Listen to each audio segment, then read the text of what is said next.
Thanks, Jesper. Good afternoon, everybody. And Judy, thanks for joining us and taking the time to listen to us today. Like most community projects, we started off with a bunch of people about 5 years ago trying to uplift our community, which is in the Fourways area. And it brought an enormous number of people together from varying backgrounds, but all experiencing the same service delivery issues. So we've worked together specifically for the last year, actually a bit longer now, since last year, June. We decided to form a NPO, or NPC, to handle these issues and try and find the best way to uplift our communities individually, but uplift entire communities. So, for example, my interest is uplifting Cedar Lakes. Daniel's interest is uplifting Farmore, but we all live in Ward 115 and actually 96. So in creating this upliftment, we try to focus on how do we uplift the entire community, and that is to get buy-in to generate relationships within the community. And what was supposed to be literally a 3-month project has just developed. And I'll let Daniel take you on from here. So Daniel, please would you continue? Sure. Thank you, Dave. Good afternoon, everyone. Yes, as Dave said, we came together probably out of, let's say, on the one side, out of a need for our different communities, and on the other side, because we share the same problems. And I just want to point you to our logo, which is really about us as communities and community members taking hands and, you know, helping each other, lifting each other up, but also lightening the load. And I'll explain a bit about how that happens and how ResolutionSA fits into the picture. What you will also see, it's really about a solution for residents by residents. And thereby we combine the residents and solution to form resolution. And we really believe this is a solution or a concept. Let's call it. It's a bit, and I'll explain a bit now what all the different components are. But the overall solution we really believe can be applied anywhere in any community in South Africa, and that's our vision ultimately to cover the entire South Africa. But we're starting off small in the northern parts of Johannesburg, around the Fourways area. So I'll just talk a bit about who we are, expanding a bit on what Dave already said, then what we see as our value proposition, and then what we call the resolution process and how that can help communities, and then the platform that we've developed, which is currently in testing phase, called Resolve It, that really enables a lot of what I will show you. So really, we are just a group of residents, mainly coming out of the formal side of residents, homeowners associations. Both Dave and myself are ex-chairman of residents and homeowners associations, and a lot of the people in our team are part of the formal associations, because what we realized is we're all experiencing the same problems. The service providers are the same people, and hence it just makes sense to try and consolidate, instead of duplicating all these issues and therefore duplicating all the effort trying to deal with all the problems we're experiencing. Try and centralize that and have a single point of contact for multiple communities to work through. But that's only achievable if you have a platform that supports that try and automate a lot of that. So yes, it revolves a lot around infrastructure issues, the water, the electricity, the sewage, the roads. But we see the scope is actually much bigger, and I will explain explain a bit more about that. But the concept we're putting together is like a shared service platform for the different residential communities to achieve the economies of scale. So our value proposition is really around the different service delivery issues, and it takes on many forms, but it's loosely structured around the way the municipalities are structured, although we do see some shortcomings and we try and fill the gaps in that. But you'll see water and sanitation, public safety, electricity, transport, those are like the areas. So the colors in our emblem really represents the different types of services that we try and bring together and provide a service together for our different communities. Then there's what we call the 4 Ps. When we talk about our value proposition, it starts with people, and we've realized you cannot take people out of the equation. It really comes down to the relationships between residents and, by default, residents associations towards the service providers, which is mainly the municipality, but there's also private service providers. And we see that relationships we're trying to formalize, where today it's a very informal relationship. It's about somebody in a community knows who the person at Joburg Water is that they need to communicate in terms of an issue, and try and escalate. But it really is not a very formal relationship. But it does help to have a strong relationship. But the moment people change on either side, that relationship is gone and you have to rebuild that relationship again. And typically those relationships get duplicated from community to community to community, whereas we are saying there's scope in there to have a more long-term relationship between the service provider, the contact at the service provider, and a body like ResolutionSA on behalf of all the communities that they represent. And really that tries to, on the one hand, formalize the relationship between service providers and residents, but then we also say let's start standardizing, because you don't want a different type of relationship for water than you've got for electricity, than you've got for roads. If you really have the same standardized relationship, you can also standardize the process, which is what we're after. So part of the process is really about establishing the community trust, also understand where the sources of funding are, and then identifying the right service providers within the context of a geographical location. Because yes, Joburg Water services the city of Joburg, but there's different depots that services different areas, and it's important to know who the individuals at the service providers, or at least the depots, are and what areas they cover. And part of the process is to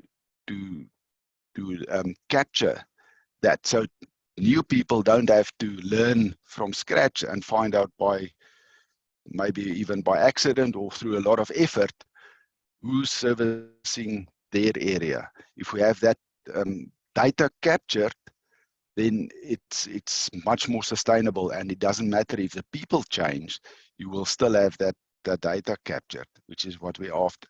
Which brings us to our platform, the 3rd P, and that's when we realized we do need an IT platform that will firstly allow help with the ease of reporting issues, because it starts, and we'll go through the process now. It starts with reporting an issue, but then also have a way to facilitate the communication, the feedback. What's the progress on an issue until the point that an issue is closed?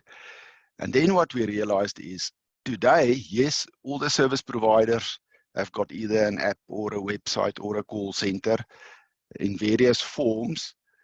But the moment an issue is closed, we don't have any visibility on that data. It's a black box on the service provider side, whether it's Joburg Water or City Power. The issue is gone, and you don't have any record of that, except in lots of WhatsApp groups, and but there's no centralized point of data.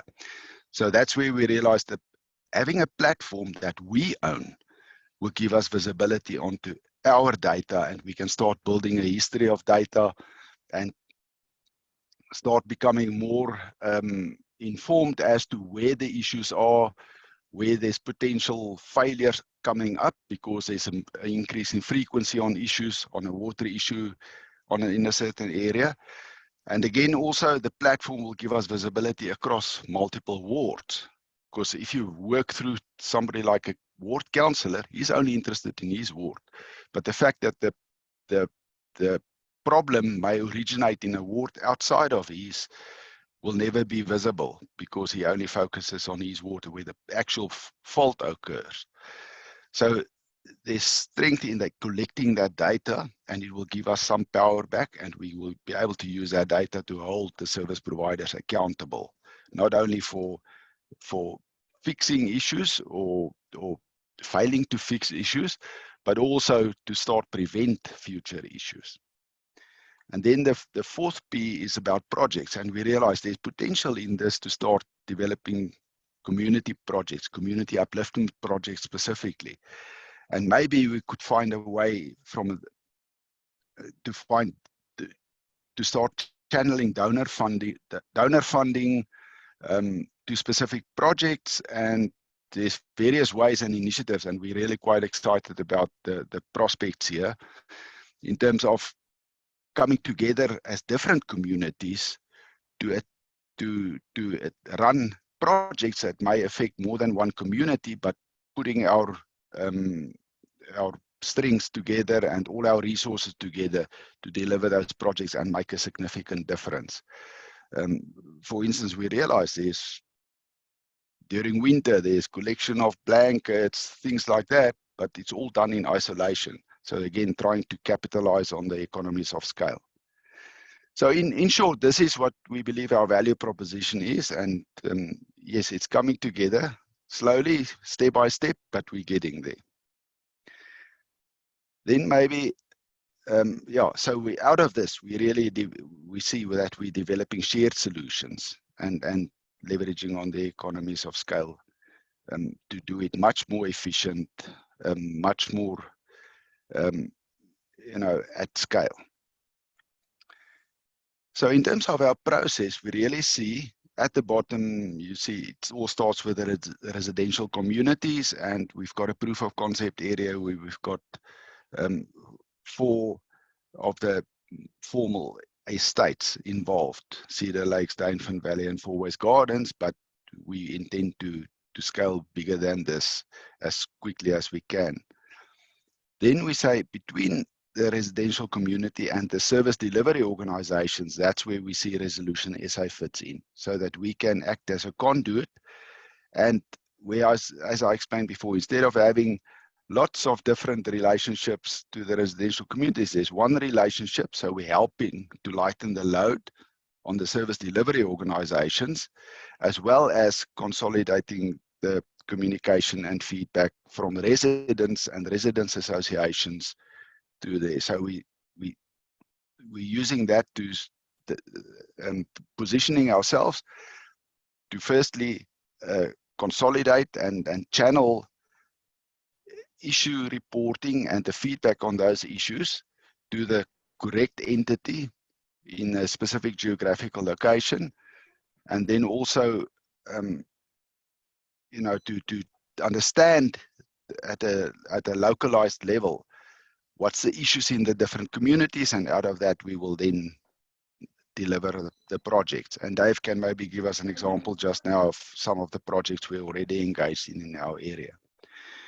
But then I just want to reiterate here, this process from the residential communities to ResolutionSA to the service delivery organizations and the councillors, we found that there's a lot of stress and anger and frustration in this communication, whether it be just reporting a problem and trying to receive information back just about that problem.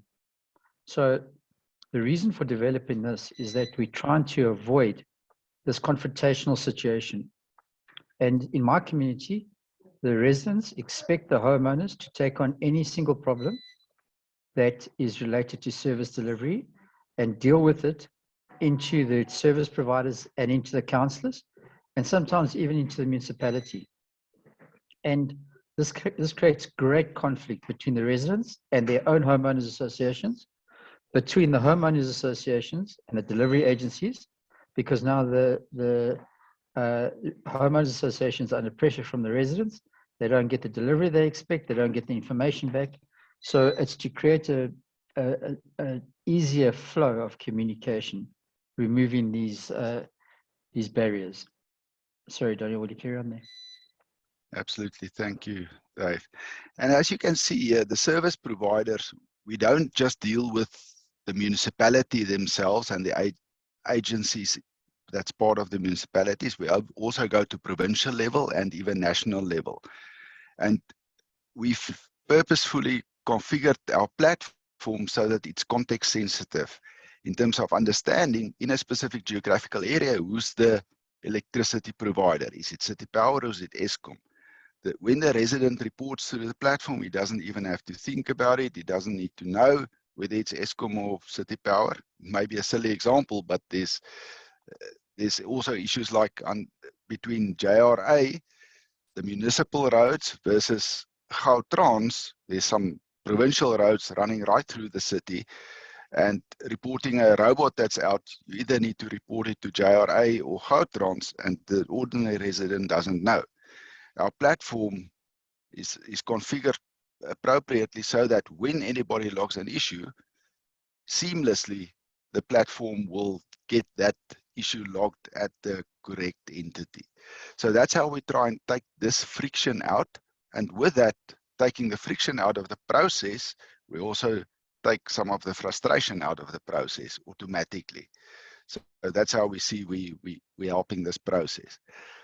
And we also don't forget that the councillors are part of the process, but you'll see purposefully today the councillors are being put in between residents and the service delivery organizations, which is not really their place. Although they try to help, but it's virtually impossible for a councillor to look after anything between 20 to 40,000 households in a ward and handle all the issues, and that's not his function. It should be a point of escalation if something doesn't happen, and there we also see how we can contribute to that. So yeah, that's just about this process, and I'm pretty sure we're going to refine it as we go forward, but we really believe there's value in making the process more efficient and also making it smoother and easier to use, thereby taking the frustration out of the reporting and feedback process. So let's look at the process itself. We see that obviously it starts with a resident that's got an issue, and somewhere on the other side there's an entity and some agent representing that entity that needs to receive the specific issue that's being reported and act on it and have it resolved. Now, this process today, as I said before, is pretty informal and may even differ from entity to entity, service to service. What we aim to do is really to standardize that process, because anything you can standardize makes the flow of information much easier. So how do we do that? Firstly, we've got a reactive web application that will render to any device. So it's not the app you have to download and install. Thereby, we firstly take, that's almost the first bit of friction we take out of the process, because today, for City Power, you have to download an app. For Joburg Water, you have to go to their website, or you have to call a call center, or. So again, that process is not standard between the different services, whereas we say what we do is we've got one place to go to, and it's a URL. You just have to save the shortcut to the URL, and any issue you report there. Like I've said, even If it's not a public service provider, it may be a private service provider like fiber that's a provider for a specific area. If we're aware of that and we engage with them and we've got a relationship, we will configure the solution so that you can report a fiber issue, and the solution will make sure it gets to the right service provider. So firstly, it works on 2 dimensions: a geographical location. So once we've configured the solution for a geographic location, that's all you need to know is what's the GPS coordinates. The system will then understand what's the different issues that's configured for that geographical location and present the user with issues. So for instance, you'll see under electricity, like I've said before, if Eskom is your electricity provider for that area, it will be exactly the same as whether you report it to City Power. You don't actually need to know whether it's Eskom or City Power. The process will be the same. The type of issue may slightly differ depending on the service provider and the geographical location. But those are the two dimensions that you as a user that reports it needs to tell the platform. And then you can optionally upload a photograph of the issue. What happens then is the system will generate an email and send it to the correct service agent. It will end up with the correct service agent and having all the details that's been captured. And I'll show you a bit now. I'll show you I can show you a live demo of how this would work. The service agent will receive it and then will respond directly, because the details of the resident that reported it will be there. He will respond directly to the resident with the service request number. And that is already taking a lot of friction out of the process as we know it today. Firstly, by standardizing it. Secondly, by making it easy to report. So first part of the reporting process, that happens. The next thing, we then understand what's the different service levels or service standards that the different agencies promises to deliver on. So once, let's say it's a power outage for an individual household or a water outage, we know that it's 5 hours for Joburg Water to respond. So after 5, or sometimes we may even give them a bit of grace after 6 hours. If the issue is still open on the platform, then we will have a operations manager. And we'll have an operations manager per geographical area that's actually a member of ResolutionSA. Again, part of standardizing the process, because today you will have in several of the communities, there will be a volunteer that's typically part of the local ratepayers association or homeowners association, or within a formal estate, it may be part of the estate management that will handle or escalate specific issues. But again, in a very informal, non-standard way, where we then intend to standardize that by having a specific person that will maintain those relationships with the different service agents, will have access to the system, will receive the escalation once the service standard has been breached, and then be able to firstly follow up with the resident that reported it to ensure that whether the issue is still open. If it has been closed, close it then and there. But if it's still open, we'll then follow up with the service agent. What's the progress? Is there any feedback? And then post the feedback on the platform that will not only be sent to the resident that originally reported it, but also be visible to anybody else in that area to can see there is an issue, here is the latest feedback on the issue. And our operations manager will then follow up until the issue is closed. So we don't create any expectations to resolve the issue, because it's still the responsibility of the the service delivery organization to do it. We just facilitate and streamline the communications. Firstly, by standardizing it. Secondly, by providing a platform. Thirdly, by following up until closed. So that's really how we intend to take the friction out of the process, and thereby all the frustrations, and just help that little bit, so that we take the load off the homeowners associations, the ratepayers associations, the volunteers, and also help this service delivery agents so they don't have to talk to multiple people that's following up, trying to find the latest information, going to Twitter, going to the websites, screaming at them. Now they only have one person to scream at.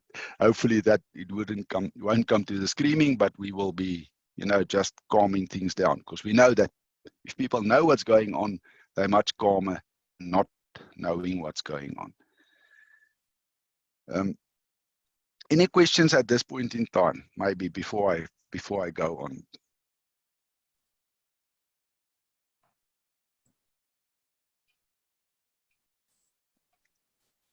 Okay, if not, maybe later.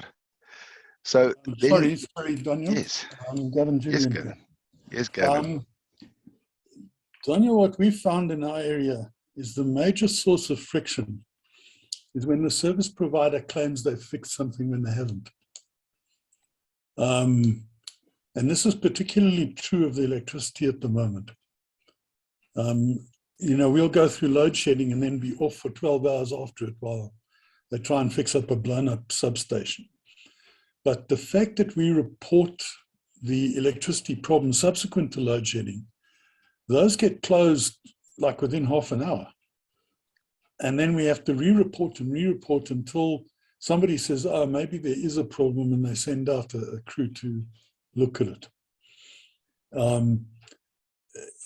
Will you guys be following up on that basis?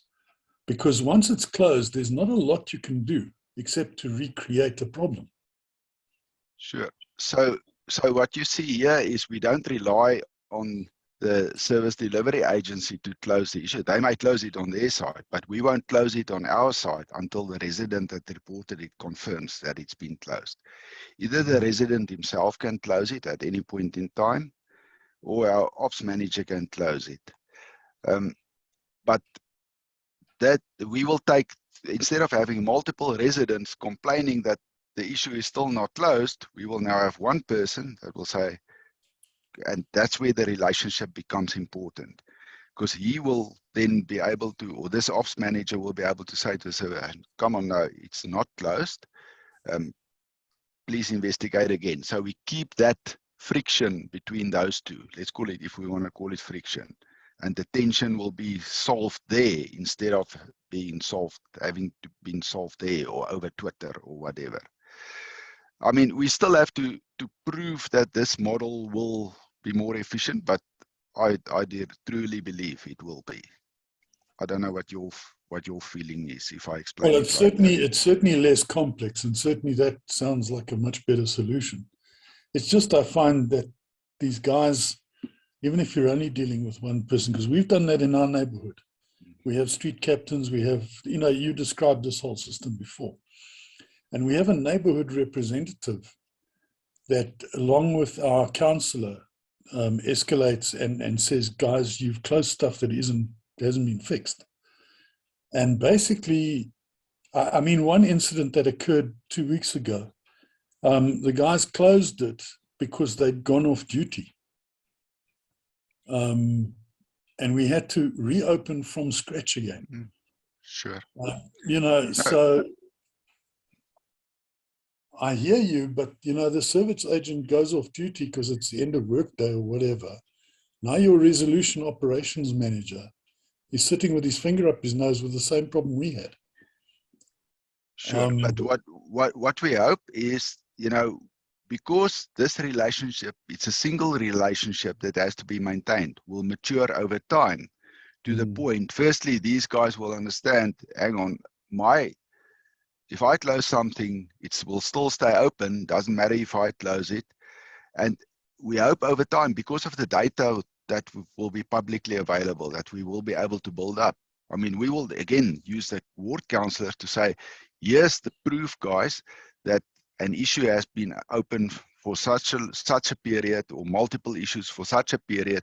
On your side, it's been closed. At least we will be able to escalate and go up the chain. That's the resolution process. It's much easier as a single entity to drive that process and build the relationships as we go up the ladder, as having to do it from multiple communities, which is almost impossible because you start losing them. Well, it would be lovely if that worked, but we found that also they use a lot of contractors. And when a contractor screws up 3 or 4 times, they don't use that contractor anymore. Now your relationship's gone. And you have to build another relationship.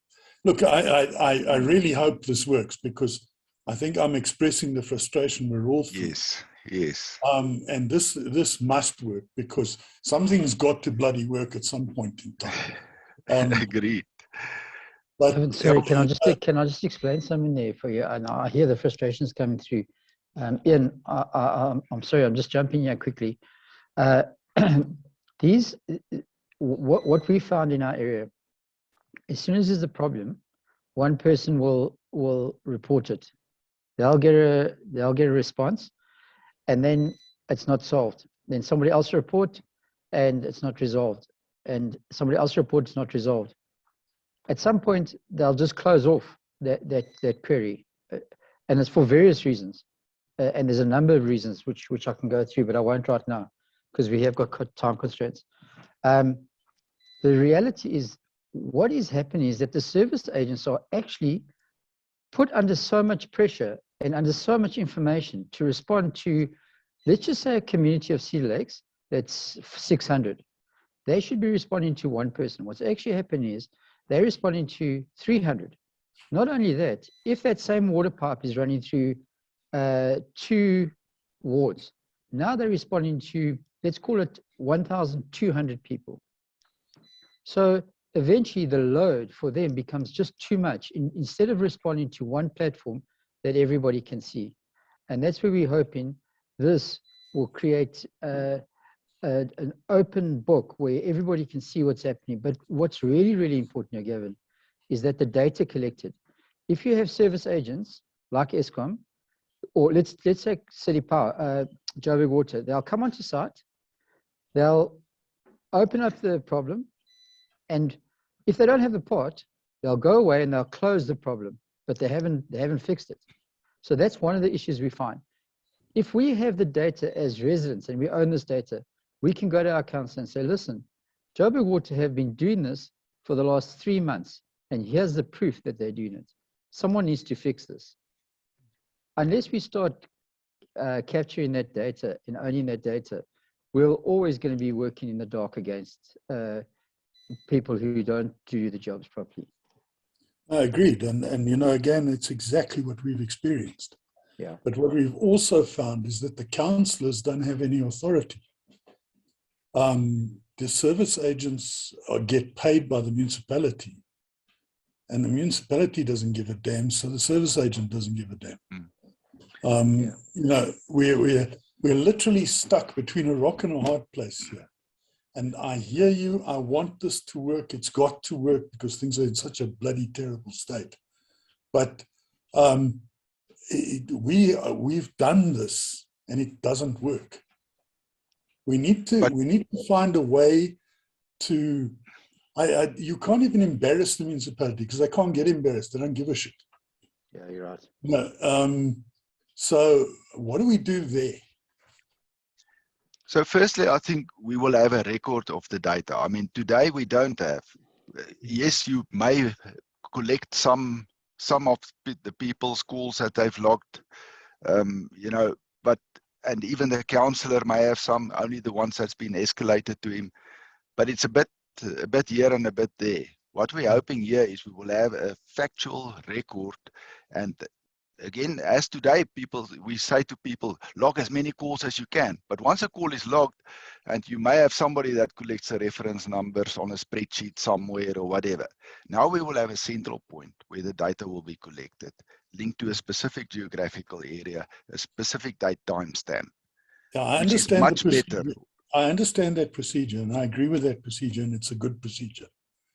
Who are you going to take that data to? We will So escalate Gavin, it as high as possible as we need to go. Define But it high is as possible. to so the mayor. Daniel, can I just Yes. yeah. So Gavin, what happens now? So all the stakeholders have access to this data. So it won't be every single individual, Yeah. but so let's say Four Ways Gardens, their directors will have access to this. But so, for example, Dave Foley is their ward councillor. When he wakes up in the morning, he'll open this on his phone and he'll go, okay, I want to check on the power issues. And he'll see that 3 or 4 have been resolved. But he'll know that that one issue in Four Ways Gardens that's been open for 4 days is not resolved. So he'll have live access to this data. So he's in a position now, knowing that his ward, who's paying their fees on a monthly basis, aren't getting the solutions, and they're going to phone him soon. Now all of a sudden he can immediately go to Joburg Water or City Power, wherever it is, and go, guys, listen, I'm going to start getting flack from my constituents because this hasn't been resolved for 4 days. What's happening? So on that side, he has open access to that. Then at our next point of a call, and I've already met with the ward councillors in our area, the 3 ward councillors, 94, 96, and 115. I've showed them the platform.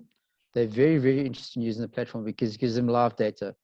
They do get information back, but it's a week late, and it's not live. They don't know what's still open and what's closed. Over and above that, oh, sorry, Ian. Ian, will you just come in quickly? I know you've been waiting for a long time. Please come in. Sorry, guys, I don't want to interrupt. I'm just mentioning that. But I just want to quickly understand your operations manager that you are saying building a specific relationship with your service agent. So if we now get on this Resolve IT platform here in Doornkloof, who will be the operations manager? Do you appoint someone here, or how does it work?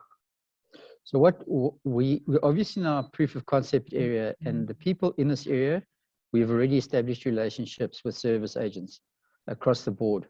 However, when we move into, let's say, your ward, we would look at someone who's already been in that position, because as Gavin says, I think most organized communities have somebody already doing the job. It would be to source the leaders within the community. So obviously you, Ian, in the community is your leader, and you would have somebody who has been operating with the service agents, and hopefully bring them in and slot them in to that position. And we also know that those people, let's say for out of the dam, they know their area better than we do. So they would be able to advise and understand what the problems are in that area. So we would look at sourcing or working with those people. And is it a paid position, or is it voluntary? We're looking at having a paid position. Everybody, sorry, my battery is running low. If I cut off, please excuse me. Daniel will carry on. But we are hoping that it's going to be a paid position. Thank you very much. Okay, so Gavin, I think all the frustration that comes through, we're well aware of it. What we're hoping that this will be different. Firstly, we will have the data that can support us, and we will have the economies of scale. So again, for that, we will help the service agents understand, you know what, just talking to this one guy is much better than having to talk to 20 other people all the time and trying to keep them happy. If you keep this one guy happy, you know, your work will be much easier, and we will make sure that the communication to the individual residents flows much easier because of all the reasons that I've mentioned. Gents, just for people are starting to have to go and leave the meeting. Can I ask that, Daniel, you can complete your presentation, then we can continue with the discussion afterwards. So, but we would like to promptly leave at 1 o'clock. Okay, good. Then just on some of the reporting insights, what we will be able to see, you'll see per entity, the number of problems reported versus resolved. You can have a geographical overview. And again, we will test this. Should we make all of this publicly available to everybody and anybody in that area, or only specific people? How can we leverage this to make the service providers more accountable? We will be able to get a heat map type of view over a period of time, which could identify where there's problems along certain sewer lines that keeps on reoccurring, or water lines, or the electricity lines, things like that, where there's areas. And this will also help guide us in terms of the community projects. Are there specific projects in communities that we should focus on to help alleviate those problems, maybe?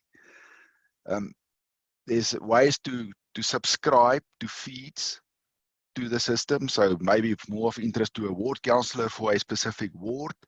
And we've got the demarcations of all the wards, all the suburbs throughout the entire country, all the municipalities, all that data. It's open data we are leveraging. So we're tapping into that, and we will make sure that that underlying GIS system is working properly. Doesn't matter which area we roll out in. But these feeds, so the ward councillor, like Dave explained, can look at, oh, these are all the problems in my area. He doesn't have to act on it or whatever. It's just a pure information feed that he can have access to. Then going forward, we've also got the ability to tap directly into, for instance, council systems, their ticketing systems. And should they open it up, and there is in actual fact a global standard that if they adhere to that and they're willing to open up their systems, we can link in immediately, seamlessly. As a resident reports an issue, we will be automatically able to get that service request number back, because the ticket will have been opened. And as this feedback is put into their system, we will get that feedback automatically into our platform. That's the ultimate vision, to get to that point. Then we would have automated the platform as far as possible. But in the meantime, we're saying we cannot wait for that day. We need to do something now. So we've said, let's do what we can with what we've got now, and try and take the friction out of the process as far as possible. So that's really what we want to show you today. Where we are today, we are in the testing phase. Within the next month, we will be rolling out into our proof of concept areas, and then after that, by the end of the year, we should be ready to go anywhere in the country, providing we can identify the right people, get the right buy-in, and yes, we intend to scale. The system is designed to scale, and hopefully we can get there fairly quickly and do our bit to help solve South Africa's issues. Thank you very much.